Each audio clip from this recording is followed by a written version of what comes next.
Evolutionary.org Hardcore 2.0 episode 192 is coming your way. Today we're going to do a semaglutide episode and we're going to compare, it's a semaglutide in comparisons with other GLP-1s by Beligas.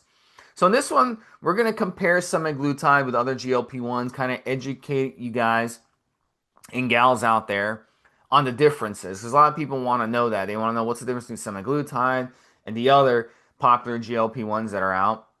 And we're going to go over some new stuff that has been coming out as well. We're going to give some unique perspectives on how you can best use semaglutide for your fat loss success.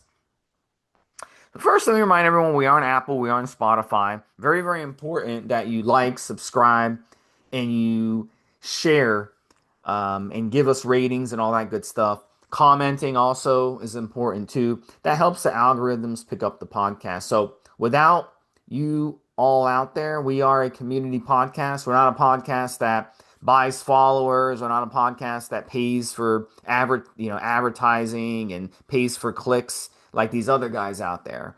We are a raw podcast. We're the only raw bodybuilding podcast that talks about this underground stuff. So if you want us to continue doing this, you've got to support us. So make sure you're on all the platforms and you're hitting the like button and smashing it as hard as you can. So let's get into semaglutide background facts. And look, semaglutide drug developed by Novo Nordisk. They've been working on this drug for quite a long time. Originally approved for use in diabetics in 2017. 4 years later, in 2021, it was approved for use in obese individuals. Also approved for use for those with cardiovascular events who have both obesity and type 2 diabetes in 2024. Now, there is both an injectable and an oral form of semaglutide. However, the injectable is the one primarily used due to its superior effectiveness. So that's what we're going to talk about and focus on this show. The oral has to be used quite often. The injectable does not. So obviously, it makes more sense just to use the injectable. So if it's someone that's really scared of needles, like deathly has a phobia of needles, that would be one of the few situations it makes sense to use the oral in this situation. So mostly known, you've probably seen commercials for it if you're in America, because as crazy as our laws are, pharmaceutical companies can advertise on TV. Pharmaceutical companies can also advertise in doctor's offices. That's why when you go to a doctor's office in America, as crazy as this is, because I'm sure it would never be allowed in other civilized countries. We don't have it, Steve. No, Absolutely. yeah. So you walk in a doctor's office in America and you see posters for drug companies and drug products. So it's absolutely insane. Um, and you see doctors getting vacations, you see doctors getting perks for recommending certain drugs. So would never happen in the EU, that's for sure. But hey, it's America, right? So you've probably seen Ozempic posters when you walk into a doctor's office. You've probably seen Ozempic advertisements on TV, and it's always the same shit. People smiling and happy and having a good time, blah blah blah blah. But here's the thing. Um, that Ozempic is diabetics, and they call the brand name Wegovy for weight control. So you probably have someone who has used Wegovy, and you probably have someone who have used Ozempic. Now, the Wegovy people are going to be the obese people who are using it for that reason. The type 2 diabetics that would be using the Ozempic. So that's why it's two different names. Just the brand. It's at the end of the day, they're both the same fucking drug, semaglutide. Um, Now it's become so mainstream that we're talking about 15 million prescriptions in the USA alone for semaglutide. So a lot of doctors are getting their patients on it. A lot of doctors have transitioned their patients away from diabetes drugs or insulin onto semaglutide. And a lot of doctors out there are prescribing it for obesity for patients.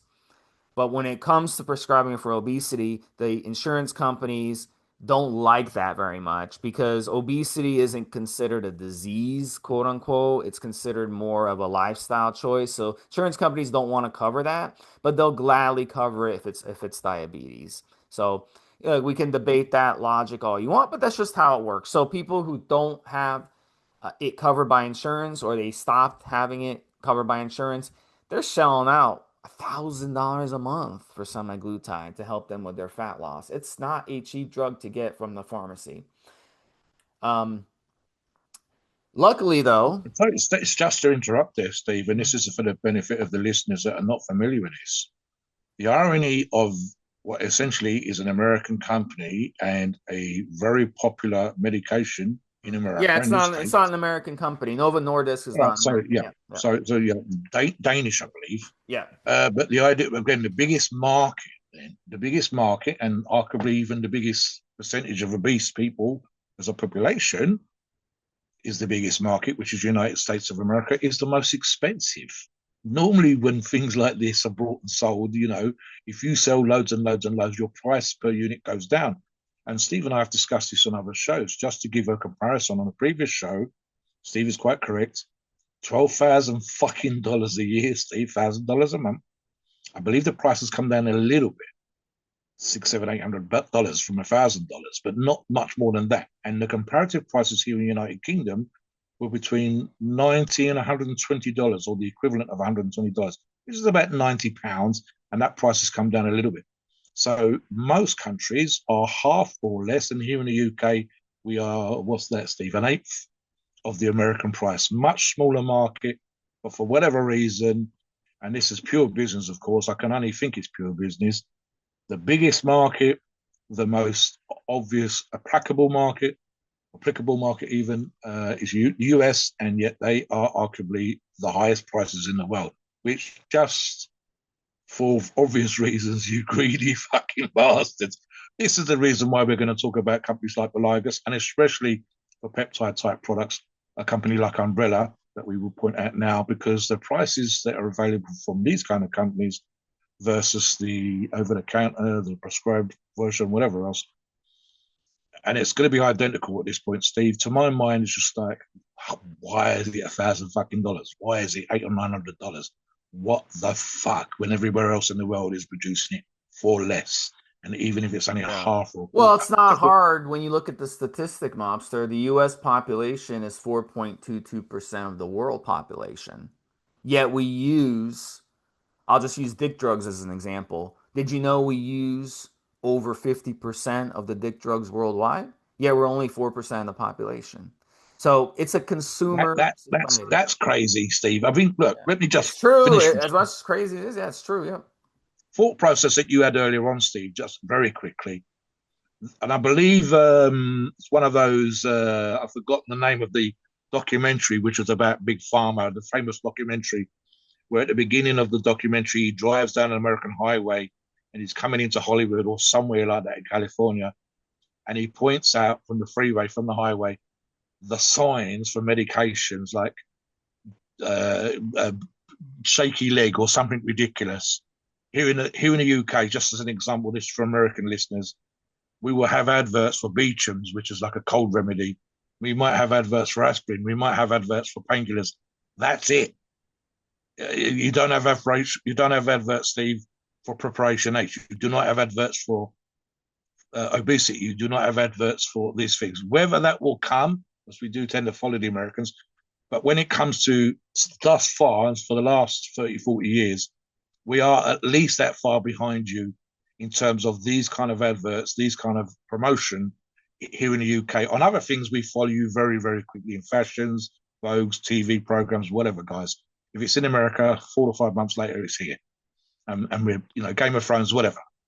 But when it comes to the idea of adverts on billboards or adverts on TV or adverts on the radio, do you have shaky, itchy leg at night time? Change your fucking wash it up powder for your sheets. It's that sort of stuff versus the idea of having some weird medication that's going to treat a condition.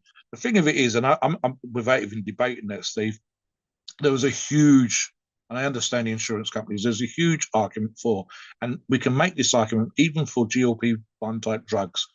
As I said on the other shows, when we've done these shows about these drugs, all of the studies, every single study specifically gave guidelines, if you like, instructions, call it what you will, to every single person that's taken part in the study. One of the studies, I think it was actually for semaglutide, Steve, it's one of the first shows we did on it.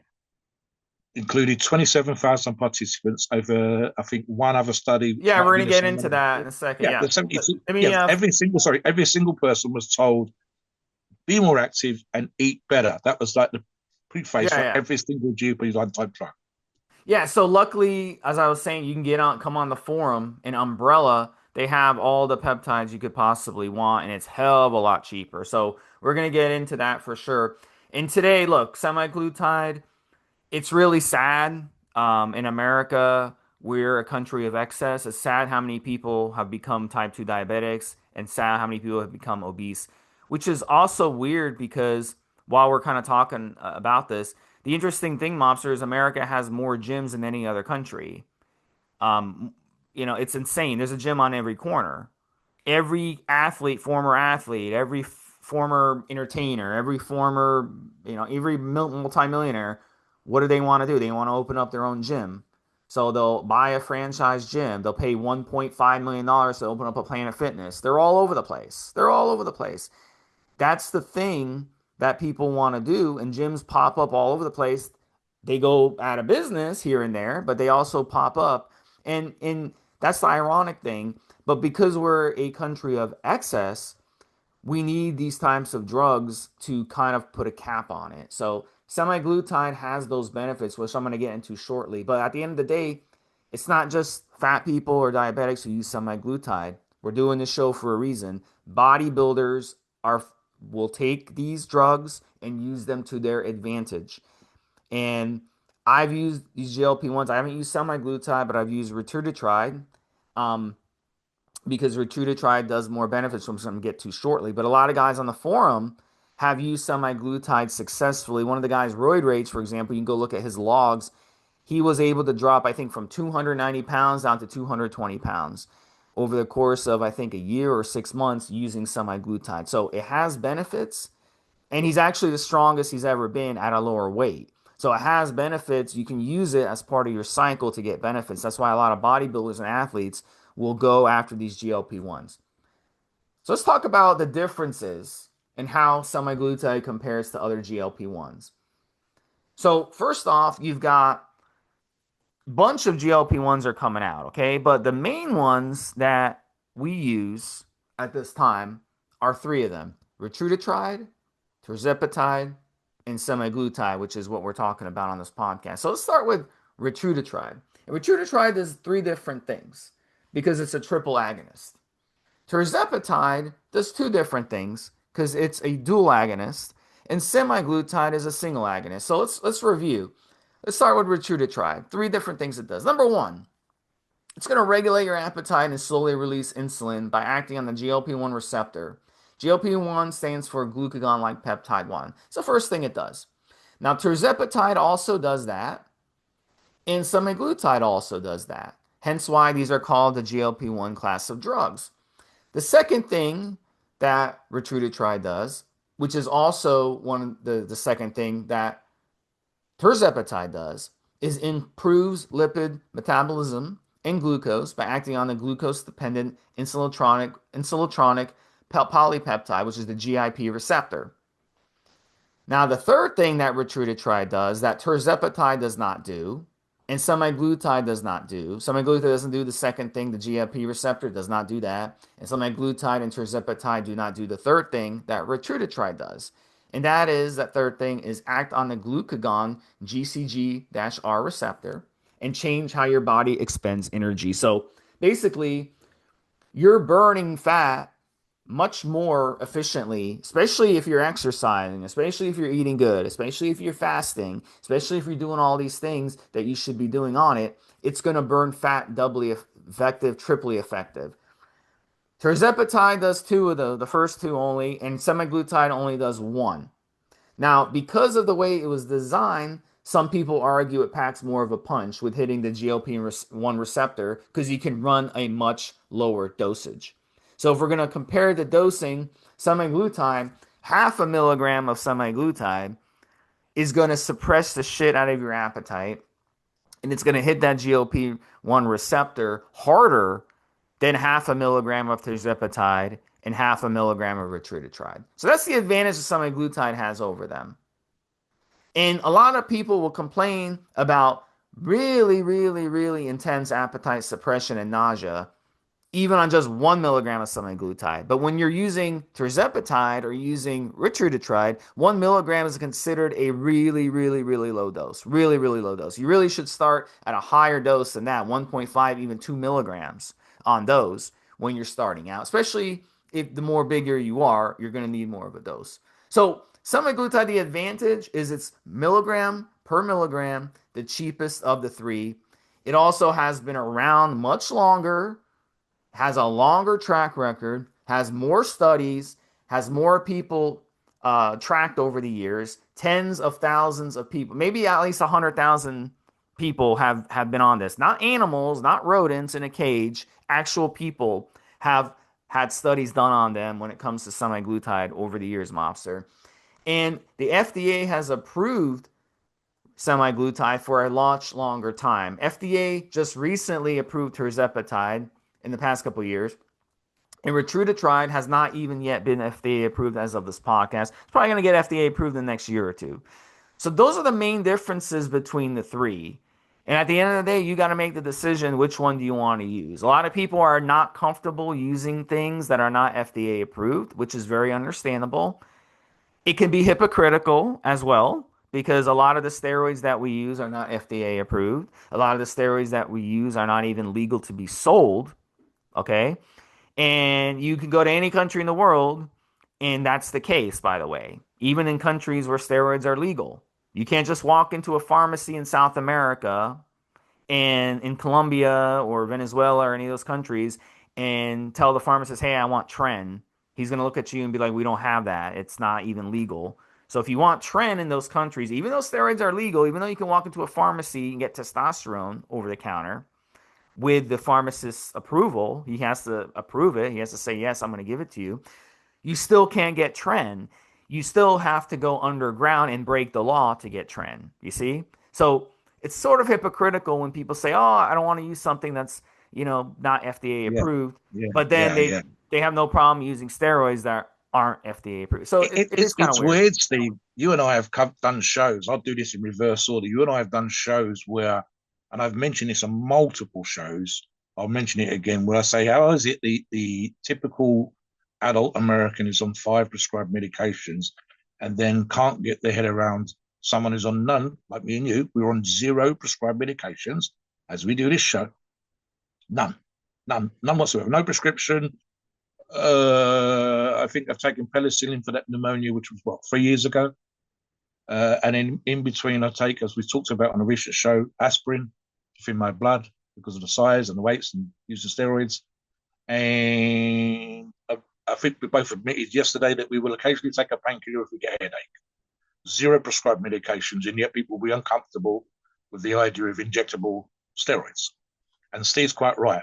There's an argument to be made quite properly about Trent as an example, with the possible exception of it for being used for cattle, although the original use, as Steve's pointed out many times, was for humans. Um, there's no pharmaceutical production in a pharmaceutical company licensed, approved, etc., by any government in any country in the world that produces Tren for bodybuilders. It just doesn't happen. So it's an interesting thing, like you said, Steve, with regards to semaglutide. I'll just echo Steve's sentiments. Total, I believe, would probably be appropriate to what Steve said, which would be in total across multiple studies, almost certainly 100,000 users of the product during the studies in terms of semaglutide versus arguably, Steve, the millions of dosages. And I would probably hazard a guess that we're talking about 1 million users now of prescribed semaglutide or otherwise.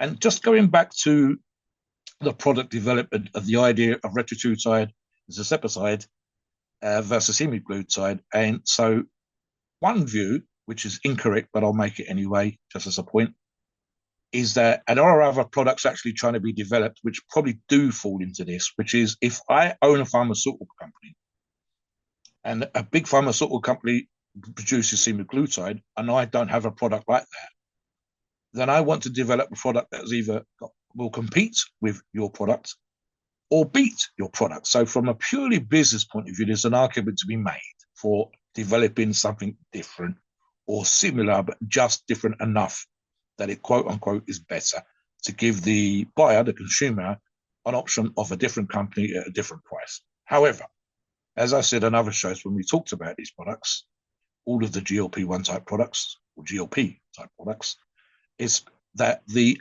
others, both semaglutide having the one methodology of action versus tirzepatide versus retatrutide having double or triple.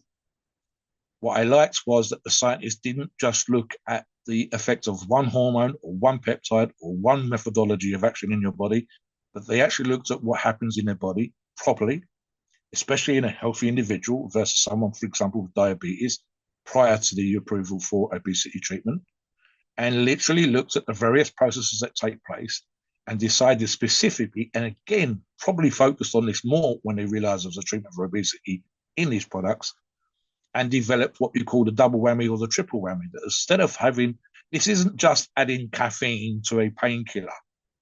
This isn't just adding more of a dose of something and to make differentiate your product in the marketplace. It's arguably to make a product more effective by treating other causes or other issues in the unhealthy individual.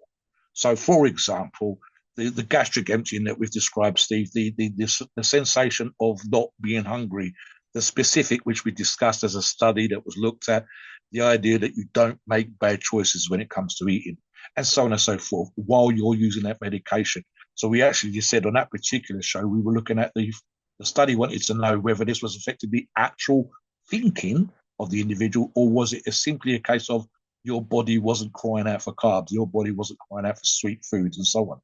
And was that a neurological process or was it a physical process? So the fantastic advantage here, and I would describe this possibly when we're talking about something else later on in the show. I used the phrase previously, a panacea. I said the idea that this is an all encompassing medication, and the way that the scientists have approached the development of products isn't simply about making more money. It isn't simply about taking away money from a rival company. It's actually forcing the development, which is how this should work, really, Steve, of better products and more choice.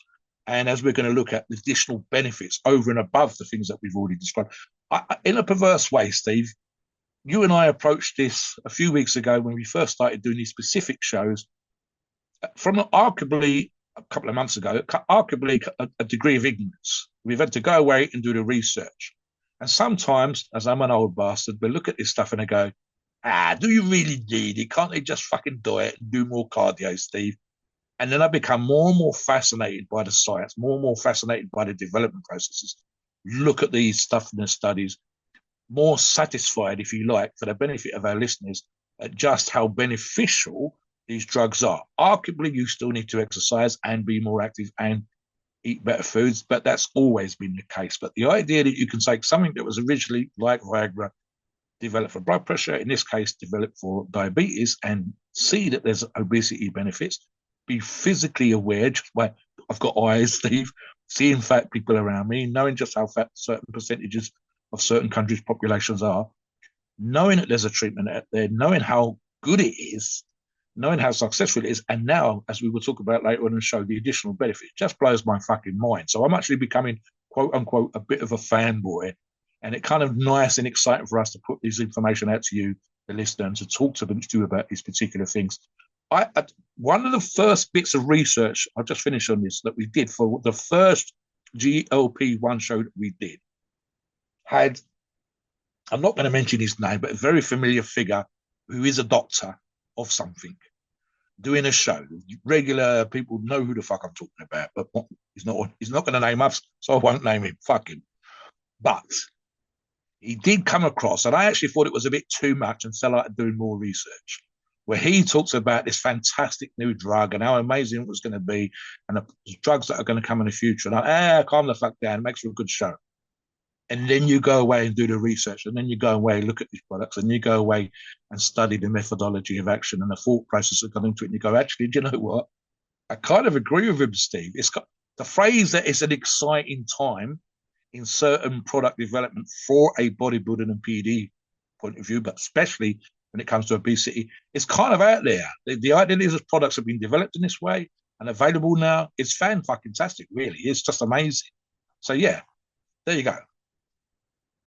All right, so let's get into the studies now, and let's hit the first one. In the first one, there's been many studies on semaglutide, so I picked three of my favorites. This is the first one's really interesting. They were put on 2.4 milligrams a week of semaglutide, which is a very strong dose, by the way. And it's a dose that a lot of you out there don't even need to use. A lot of you will probably need up to like 1 milligram. So, but we'll get to that later on in the show on how to dose it. But on 2.4 milligrams a week, they had an 11% loss of mean body weight in just 20 weeks. That's pretty good. So that's 5 months, 11% of your body weight. So if you weighed 300 pounds, that means you lost 30 pounds. If you weigh 200 pounds, that means you lost 20 pounds. That's pretty damn good, if you ask me. Over that, 11%. Those that ran it for a full year lost almost 10% more weight, but those that switched to placebo gained back 7% of their body weight. So that's really cool. That shows you that even if you stick to the same diet, even if you stick to the same training, having this drug in your system makes a difference because those that switched from having it in their system to not having it in their system gained back 7% of their body weight. So they almost got back to where they were before, but those that stuck on it during that time lost an additional 10%. So that's a great study. I like to see those types of studies to show you how a drug works. Any comment on that, Mobster? Again, Steve, as we're talking about in today's show, the idea that medication that was specifically prescribed or given to patients for one thing benefits you in another way is, as I just said a few minutes ago, it's mind blowing, Steve. I love the fact that these studies are out there.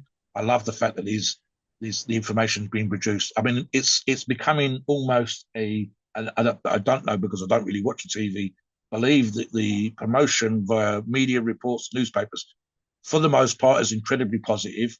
And the idea that we're getting to see this information and seeing these studies done, perhaps by scientists that didn't believe it was as effective a product, Steve. So what we're really seeing is people that try almost to disprove the facts, disprove the information. That's called peer review. We like that. It's perfectly welcome. And again, they are echoing the original study. They're coming back with the same kinds of information, or as we're going to talk about, even more results in better numbers. Let me give you an example. This is from neurologyadvisor.com. And it specifically refers to an additional benefit. Just let me give you a couple of numbers, Steve. A total of 1.7 million patients, 1,710,995 patients with type 2 diabetes were included in the analysis. 64,267 of whom was prescribed semaglutide and 1.646 million other anti-diabetic medications. So what they looked at in this particular study, Steve, was 3-year follow-up. There's a bunch of extra numbers there. You can go online and look at this, and we'll try to include a couple of these links for reference for you, for the listeners. They were specifically looking at, in this particular example, the additional benefits of semaglutide on cardiovascular health. Now, for fairly obvious reasons, getting into shape, being more physically active, having a better diet will benefit your heart. That's common sense, Steve. Makes zero sense to suggest otherwise. However, we know that when you're obese, you can have a bunch of additional medical issues just by virtue of being a massive fat bastard. Let's put it crudely, whether that's aching knees, aching hips, joint issues, issues with your digestion, and so on and so forth. But what they were looking at here specifically was they came across a statistically big number where the risk of cardiovascular issue was specifically lower. So remember, they're using other anti-diet medications. Everybody's on a diet. Everybody's trying to be more physically active. All of that should benefit you. But the additional benefits over and above a statistically significant number were attached to the use of, and for quite a small percentage here, really, Steve, 64,000 and change of semaglutide users. So you're looking, as I said earlier on, at additional benefits. I'm going to talk So, about so another you're one in a minute. saying it was dementia, or you're saying it was cardiovascular? No, the other study that I'm going to talk about is dementia. So this particular one is cardiovascular, Steve. So again, look at it again: 1.7 million users in the study or patients in the study, 64,000 using semaglutide, 1.6 million using other anti-diabetic medications. Everybody's on a diet, everybody's physically active, but the semaglutide patients, the users of semaglutide, had a percentagely significant difference in the additional benefits. So they were less likely to have a cardiovascular issue. They were less likely to have a heart attack, specifically because they use semaglutide rather than just another antibiotic medication, more fitness and a better lifestyle, better diet, etc., etc. So, what you look at is you say, what's the additional benefit over and above? Everybody's getting lighter, everybody's getting healthier, everybody's on a medication. Why is the semaglutide that much more beneficial? And looking at this, one of the things I talked about in relation to studies is Steve and I did one show where we talked about the suggestion. It was literally 2 users and 100,000, Steve, that had suicidal thoughts. And I said to Steve, you and I could go to the high street where I live and we could find that many that might have had suicidal thoughts out of 1,000 people walking through town. So the idea that 2 out of 100,000 was fucking ridiculous. It's significantly so small, it wasn't worth mentioning. Here we're talking about a percentage that, in terms of the overall users in the study, is kind of small, but significantly high, less likely to have a heart attack or cardiovascular issue, better lipids, as we were talking about in another show, purely and simply because they were using semaglutide. So, like I said, it's that additional benefit. The obvious benefit is getting less fat on your body.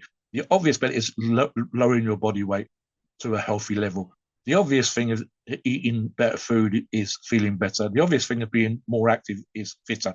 But then the percentage of people that might have had a heart attack is significantly higher. That's fantastic, Steve.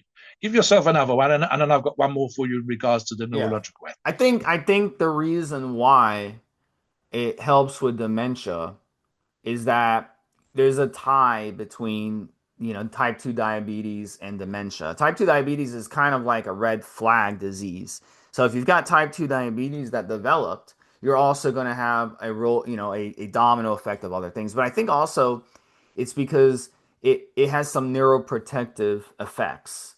So that would be the theory that I have. And I think a lot of people would agree with that. So it's going to increase your inflammation and inflammation in the brain. Once you got inflammation in the brain, this is what you find with people who are dying of dementia related illnesses, that they have inflammation in the brain. So if you're lowering inflammation throughout the body, you're protecting your brain cells in the process. Anything, any inflammation, whether it be your liver, your kidneys, your heart, any inflammation is bad.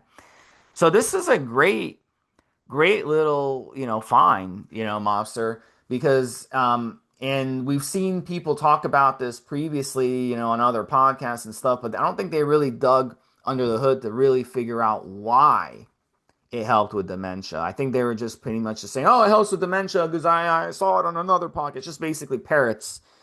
So this is the kind of information you get on this podcast that you're not going to find on other ones.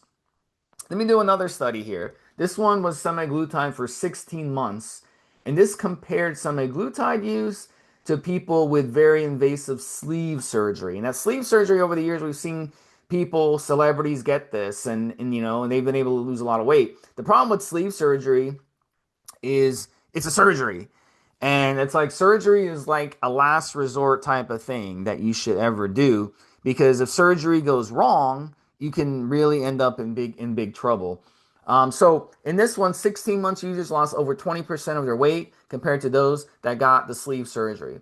And what is also interesting is the other health benefits that the sleeve surgery people did not get, which is lower blood pressure, better glucose numbers, and better overall lipid health. And again, it's a domino effect. When you lose a lot of body fat, you get healthier. There really isn't anything that you can say. If you're a person who insists on having pregnant belly as a man, or you're a woman and you insist on being overweight and having a lot of excess wheel, then there's really no argument you can make that there's any health benefits to that. Okay? I can't think of any health benefit that you can have being overweight or obese. There isn't. So losing body fat and being optimal and having a flat stomach is healthy. You don't see people who are 70, 80 years old who are healthy, okay, and who aren't on 20 different medications who are overweight. You just don't see it. And you can medicate yourself as you get older and keep your life going and stay alive, but it's a shitty life. It's a shitty life. So really, we all have to, if you're listening to this podcast and you're overweight, please, you know, get that reversed. And the sooner you do it, the better. Because when you get older, you're not going to be able to enjoy your life. You're going to be in and out of the hospital. You're going to be hurt all the time, and you're going to have problems all the time. Let me do one more monster before I let you talk about another one that you want to do. And this is the big one we talked about earlier. 18,000 people. These people had cardiovascular disease or obesity. They were treated for 4 years and had a loss of over 10% of their body weight versus only 1% in the placebo group. So 10% versus 1%. These are people that ate the same diets, similar training, everything. And the people that lost 10% of the body weight also lost 8 centimeters off their waist. So this is a great study done on a lot of people. And the reason the study is so important is because they compared it to the placebo group. So it's not just diet and exercise.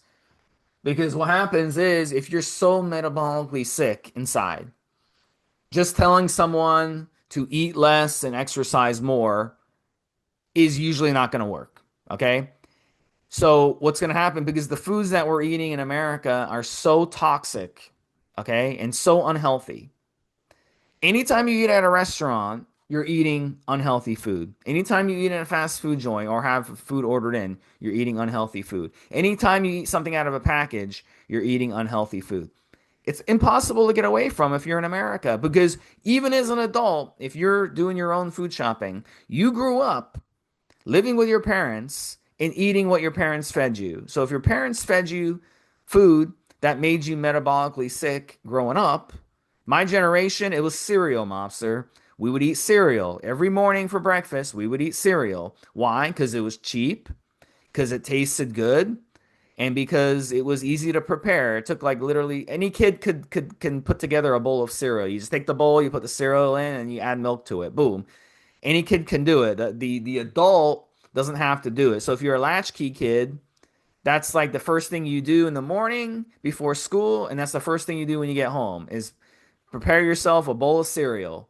And guess what? That cereal is full of shit that is bad for you, that makes you sick.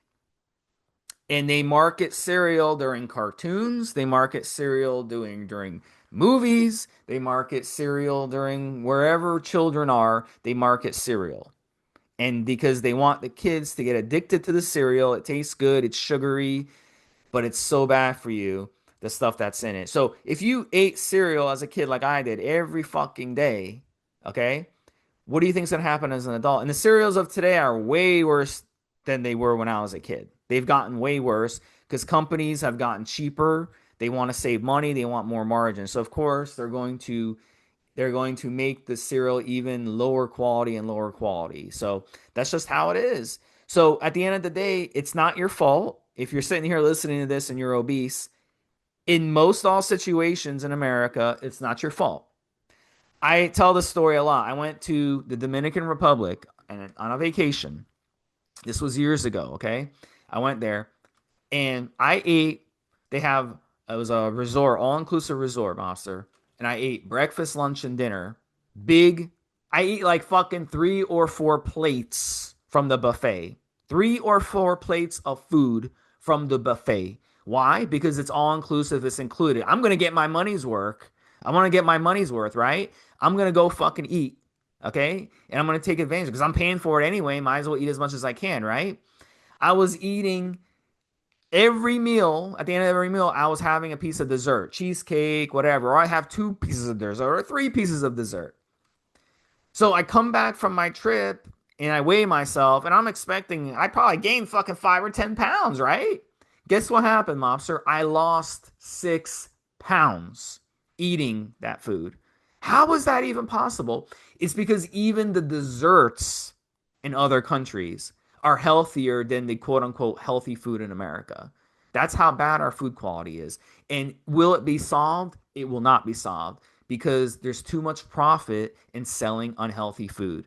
So until we get rid of this capitalistic system of selling Mm, people unhealthy food, it's never going to solve it, right? I, So I'm kind of torn, Steve, because because you're I in would ask. Europe, you're kind of torn. I know you're kind of torn. No, I'm torn for you because I know, for example, and regular listeners will know who hasn't made a bad choice.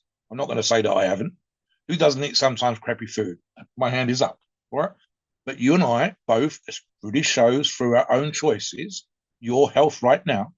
Steve and I were talking pre-show yesterday. Steve is the lightest he's been for Well, 20 buddy, fucking I years. grew up eating cereal every day. I didn't have a So choice did I, of Steve. what But I you ate. and I are Yeah. physically more So muscular, now stronger, but in better now as an shape. adult, I can make my own choices, but as a kid, I Exactly, can't. right? So you can't point your finger and say to a 20-year-old in America, "You're fat, it's your fault. You're fucking lazy, get off the couch," because it's Well, not their fault. 20 in the United Kingdom, Steve, you're an adult. So I would argue that a person that's old enough to make choices about PEDs, Mhm. get a mortgage, get So if married, they etc., spent 18 etc. years living at home and when they Yeah, were babies, their parents were, the formula in America, I know. how I've bad it seen some of is? that stuff. Yeah, I It's mean, all even in the sugar and yeah, soy yeah, and crap. So, even the yeah. UK formula is not as good as it could be So for babies. Absolutely, mate. But So again, you're metabolically with sick adults, going into yeah, adulthood. So basically, you've got to do things beyond what's necessary, or you can move to another country. which is what I'm saying. This is what I'm saying, Yeah. Steve. You do what is beyond. I do what is beyond. That's the Yes. reason why we're able to do this. Look, I mean, I take it both ways, right? Because there has to be a degree of responsibility, but I also appreciate if I went to the supermarket with Steve in the States and I took off a product from a shelf that I have been familiar with here in the UK, I guarantee that Steve is correct in terms of the quality of the ingredients. Absolutely. I know that it's expensive to buy premium product type stuff that Steve and I have discussed in these shows. Equally, Steve has been for the longest time, and I've been for the longest decade, Steve, between us, 60 something years training, trying to be nutritionally decent, etc., etc. And are we diabetic? No. Are we obese? No. Do we do stupidly crazy shit in the gym that most people can't do? Yes. Have we qualified ourselves in some way by doing the research for these shows with information that's available to everybody? Absolutely. So I kind of torn in terms of I Yeah. agree in part with the quality of food Steve said, especially in supermarkets to a set price that appeals to the Yeah. most people. There's an absolute argument to be made, but equally I won't say Yeah. But, I know but these here's the things and here's I can why make though. choices. But Yeah. here's the separation is that what people think is healthy isn't healthy because the Yeah, marketing, that's they're true. swamped with That's true. marketing. That's true. Like I give you an example, Subway, they spent how many Yeah. multi-millions advertising that you can lose weight eating subs. It's healthy, it's fresh, it's all this stuff. What about the classic example, Steve? And you would have seen this, and I think you'll agree with me. You'll see a product. This is for the benefit of the listener when it comes to these kind of things, especially obesity. It will say low fat, and then you'll read the rest of the ingredients. I brought today, this is for the benefit, I brought today a shortcake type treat. And on the front, Steve, it says about the amazing ingredients that are included in this premium product, or words like that. And then you turn it over and read the ingredients. And there's 41 fucking ingredients in it, Steve. Yeah, It's yeah. something you would make yourself with six Yeah, and that's ingredients. what happens. Get People the say, "Oh, it's low fucking fat, so it must be good for me," and then they go and oh buy it. They please. don't bother. But we have to edge. That's why we do this podcast. We want to edge. Yes. This is what I would Yes. say Yes. to people. I Yes. say this a lot. Download the Yuka app, Yuka. You can scan things and see what's actually in them, and I think you'd be shocked. I can go to the supermarket, Mobster, and walk down the pet aisle. I would not find a single thing I would feed my pet. So if they're not even selling, you can't even find a single thing to feed your Yeah. pet. Yeah. Yeah. Same thing Yeah. with people. You go down the aisle, there's not a single thing you get. The food is low quality. Even if you go to the meat section, it's low quality. The fish is farm raised. The meat is grain finished. It's just you, and the chicken is fed crap, and it's just like it's all. The eggs are low quality. Everything is bad at a supermarket in America. Everything. You've got to go to a health food store to get healthier food. And even at the health food store, probably 80% of the stuff at a health food store is not healthy. So a supermarket, we're talking about 99.9% of things at your general supermarket in America are not healthy. So how do you expect people to eat healthy when 99.9% of the stuff at a supermarket is not healthy? It's impossible. So you got to go to a health food store. And a lot of people in America don't live near a health food store. If you live in Kansas or Oklahoma, you might have to drive 5 hours to get to a health food store. And 80% of the stuff at the health food store is not even healthy.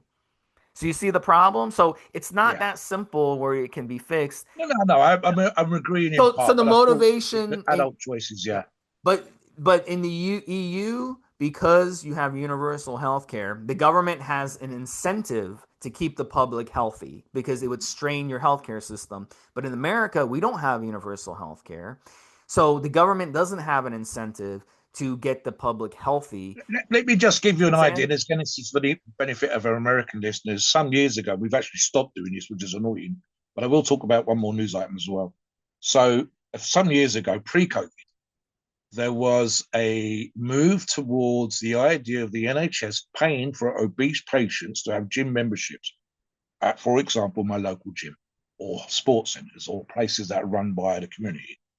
And this, people were kind of outraged at the idea of spending £300 to £400 of taxpayers' money, spending someone that's fat and obese to go. Hang on, the amount that the NHS, the service that Steve's prescribed or described, was in the order of thousands of pounds per year for the associated medical conditions that come with obesity, versus the idea of them going to a gym, exercising with the under the instruction of a PT, gym owner, whatever, uh, physically going to the gym, doing cardiovascular type stuff, doing fitness at a very low level. Doesn't have to be hardcore bodybuilding, again, like the majority of our listeners, that demographic. And we were up in arms at the idea of spending £400. So it kind of got quiet. But it's a thing you go, hang on, they're going to be told about better choices. They're literally going to the gym. They're trying to get into shape. They're losing weight, and they cost the NHS and therefore the taxpayer less money. And yet people were kind of up in arms about the idea of spending the £400 or whatever the fuck the average fees were. So it's kind of a weird situation. One of the things I'm just going to quote you, and I was referencing earlier on, Steve and I was slightly at cross purposes. I was wrong, Steve was right. We were talking about the neurological vis-a-vis dementia, and the other article was specifically about cardiovascular. Let me just read this, Steve. This is a news item, and it's come from the UK government and the MHRA, which I believe is the Medical Controls Authority in the United Kingdom. And this is specifically talking about semaglutide. Recent news includes the UK's MHRA approving semaglutide under the name of Wegovy to reduce cardiovascular risk in overweight, obese adults with existing heart conditions, shortages, which we've referred to before, which are no longer existent. He mentions it here. For diabetes medication management have been largely resolved. Additionally, a major clinical trial in the UK, so not just America, Steve, here in the UK, found that semaglutide tablets can significantly reduce heart attack risk in type 2 diabetes patients with cardiovascular and or kidney disease. Now, this is a specific part of the UK government making this announcement. It's not come from a pharma company. It's not come from a university. It's specifically being announced by the government. When you've got, I would assume the same as in the States, Steve, your federal government, your local government, your federal government, working with universities, working with the pharmaceutical companies, and making these kind of announcements, which, in the great scheme of things, might also look kind of promotional.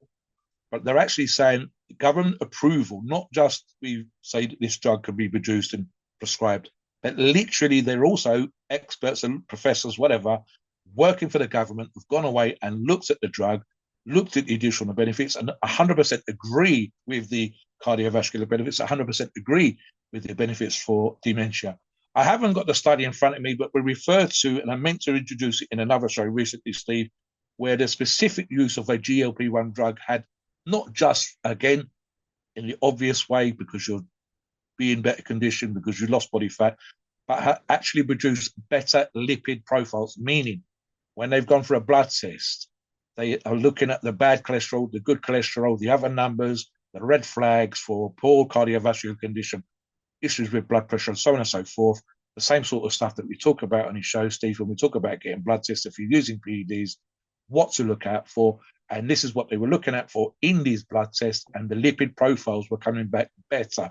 And again, over and above what you'd associate with diet, over and above what you'd associate with a better lifestyle. So it's not just the obvious things that we would recommend, as they did in the studies to everybody, Yeah. but literally that the drug itself, semaglutide here, is producing additional benefits. Just to give you this as an example, and I mentioned this to Stephen a pre-show, I've started to see adverts mention use of creatine for the general population, Steve.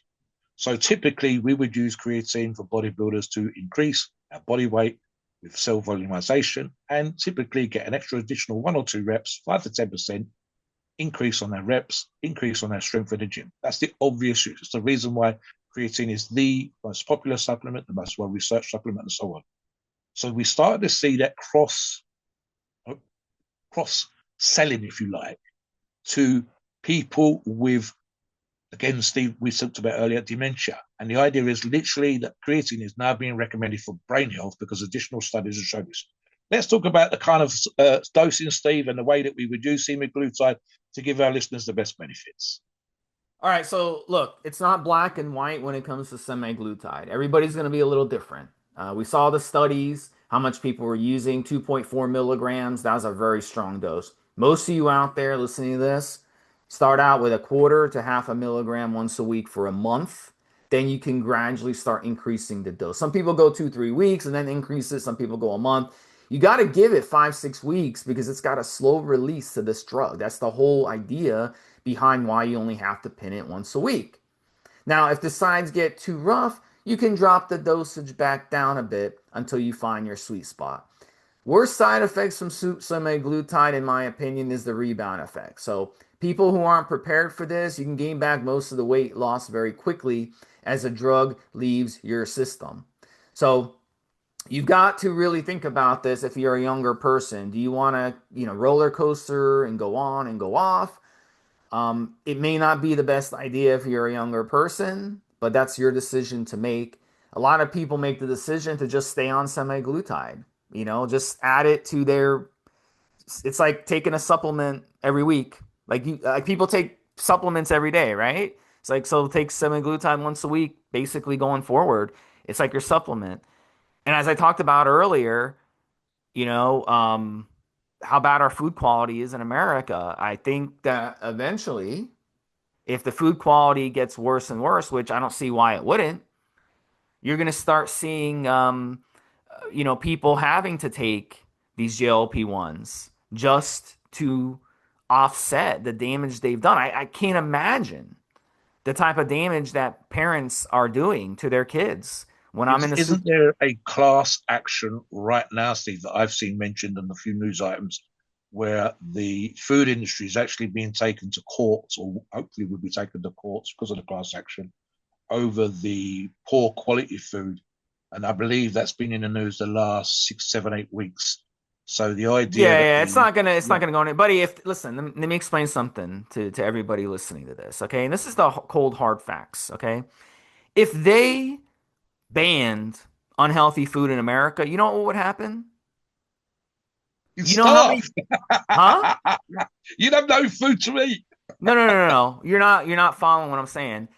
If they banned it, every businessman in America would fucking go nuts and start dropping lawsuits and flip out because businessmen own these franchise restaurants. Okay, corporations own these restaurants, fast food joints. We're talking about millions and millions of jobs, waiters, waitresses, cooks, uh, people working flipping burgers at the fast food joints. It would be an economic disaster if that happened. So let's be honest. We gotta use logic in these situations. So Canada and America, food industry jobs. You know how many people on our forum are working the food industry? Just among the moderators. You know how many I work in the food used industry? to. I used to, Yeah. Steve. I don't So know. we're gonna I used to, basically yeah. say you're out of a job overnight, and then we're gonna like force people to eat healthy. Look, at the end of the day, if you listen to this podcast and you hit me up for a one-on-one consultation, I can get you eating healthy and I can get you on point and you can make your own decisions. But we can't in America afford the economic collapse that would happen. So it's just not going to happen. So all this shit, like, It's just not going to happen. At the end of the day, you got to make your own decisions as an adult, but you got to get it from the good sources. Again, 99% of podcasts out there talking about nutrition don't know what they're talking about. So, and this is ties into when it comes to dosages and side Yeah, effects when it comes to semaglutide. Because if you're not eating right on semaglutide, you're not going to go anywhere on it. So if you think that you can continue eating poor quality foods and eating like shit and expect results of semaglutide, it's not going to happen. yeah. I know Proven, people. Steve, proven, Steve, by the placebo parts of these studies, and literally proven by those statistics. The difference between the placebo Yeah, but the and the people in the properly dosed studies were semaglutide is put amazing. on a specific diet, a healthy Yes, diet, yes, and yes, they were yes, told to yes. exercise. So And actually, even so, the semaglutide was that much better than the but diet and lifestyle yeah, plus yeah, placebo. that's. But my point is, there's people out there. You can talk to pharmacists. People come in for semaglutide all the time and pay for it out of pocket for obesity, and they don't lose any weight because their diet sucks, and they're still not exercising properly or the way they should. So you're not going to get anywhere unless you fix it. And here's another thing: when it comes to side effects, the cramping, the nausea, the diarrhea, the heartburn, the vomiting. All this stuff is going to happen to you on semaglutide if you're not eating the right food. So it punishes you. So if you want to take on semaglutide and go eat 4 slices of pizza, you're probably going to get nausea. You're probably going to get heartburn. You're probably going to get cramps. You're probably going to vomit. You're probably going to have diarrhea. All of the above. Okay, so you're gonna have to stay away. The high fatty foods, the greasy foods that you're gonna find from fast food joints and restaurants, it's you're gonna take 2 bites and be sick to your stomach. So it's just not gonna happen. So either you got to clean up your diet or just keep eating shitty and just forget semaglutide. Either clean your diet to use semaglutide or don't even bother with it. So because you're not going to get anywhere with it.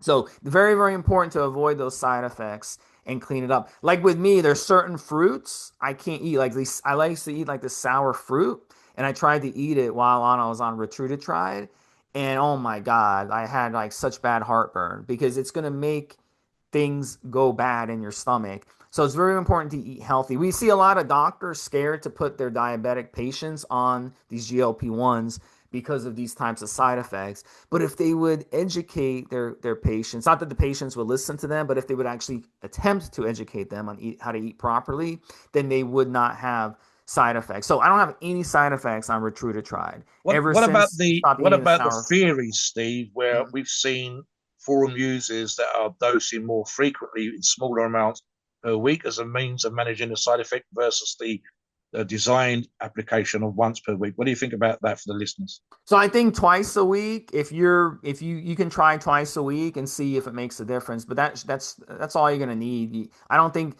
dosing every day doesn't make any sense. It's got a long half life. It was designed for a slow release. So dosing it every day, it's still gonna release slow in your system. So it's not really going to make that much of a difference. I think twice a week, go twice. I know some people do twice a week, and that seems to lower the side effects. So, but you gotta understand this is these GLP-1s were designed to be taken once a week. That's how they're taken Yes. in the study. And So, long yeah. term, long term. Look, listeners, just for the benefit of the last couple of minutes of the show, I'm looking specifically at the Beligas pages, Steve, and they have a glucagon like peptide 1, which is, of course, with their active ingredient, the semaglutide, in their product lineup. So definitely check that out. We talk about companies just briefly, Steve, for a minute here. Companies like Beligas and why we recommend companies like Beligas. We said at the beginning, we gave you an indication of what you could pay in the marketplace. And we talk about companies like Beligas providing you with the identical products for a fucking fraction, Steve. And I mean a fraction. It's the reason why we talk PEDs. It's the reason why we talk about the things that we know that bodybuilders are going to do. We know specifically lean bodybuilders. I'll include Steve in this that are using products like this and seeing benefits because bodybuilders will always look out for products that are going to give them an edge. And we recommend companies like Beligas. In the case of Beligas, it is a specifically licensed, approved, government registered, etc. pharmaceutical company based in Belgium, producing fantastic products. We've talked about the range of products that they produce. Obviously, there was going to be a semaglutide in that lineup because of the incredible popularity, the fantastic success, and as we described in the show, the additional benefits. Let us know what you think about what we spoke today. We've had a little bit of a disagreement with Steve and I don't always disagree. I find we agree Yeah. more and Well, more than well, we've ever done. yeah. So here's my final point on what I was saying Yeah. earlier. Okay. Do I want supermarkets to stop selling Frankenfish, like farm raised Frankenfish? No, I don't. I'd rather them sell the cheap ass Frankenfish than have fishermen take all the wild fish from the ocean because I like to go fishing and catch wild fish. So let them sell all the frankenfish they want.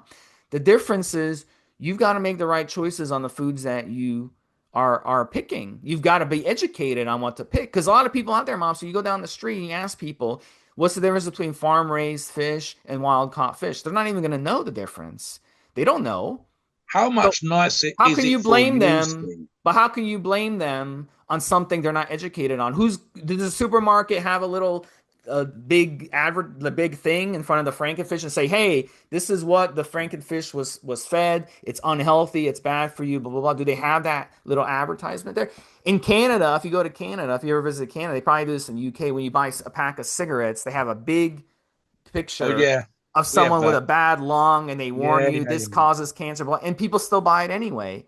yeah, So it's not exactly. going to make a fucking difference. So at the end of the day, I'm you just got to going make to ask you a the question, decision. Steve, Yeah. to finish on a more positive note. How much you notice when Steve goes out and catches fish? How much fucking nicer you caught it, you cooked it, you prepared it yourself, Steve? How much more tasty is it when you buy that? So you catch that fish yourself versus Oh, straight to dude, the it's Franken fish? Yeah, on I another won't level. buy fish from the supermarket ever. I won't buy it because less hands the better. Less hands the better. So absolutely, absolutely. So at the end of the day, you gotta target health. If you're gonna take these GLP-1s, you're listening to this podcast, you want to lose body fat. If you want to take these GLP-1s, you've got to learn how to eat healthy. So you can hit me up for a one-on-one consultation, and we'll sit down Yeah. and we'll go Listen over to our everything. shows, Yeah, get as much information as possible. yeah. Listen to these debates. Let us know your thoughts, whether we're right or we're wrong. What do you think about the side effects, these additional benefits that we've described? 100% agree with Steve about the benefit of a healthier lifestyle and better choices. You wouldn't be listening to this show, listener, if you didn't want this kind of information.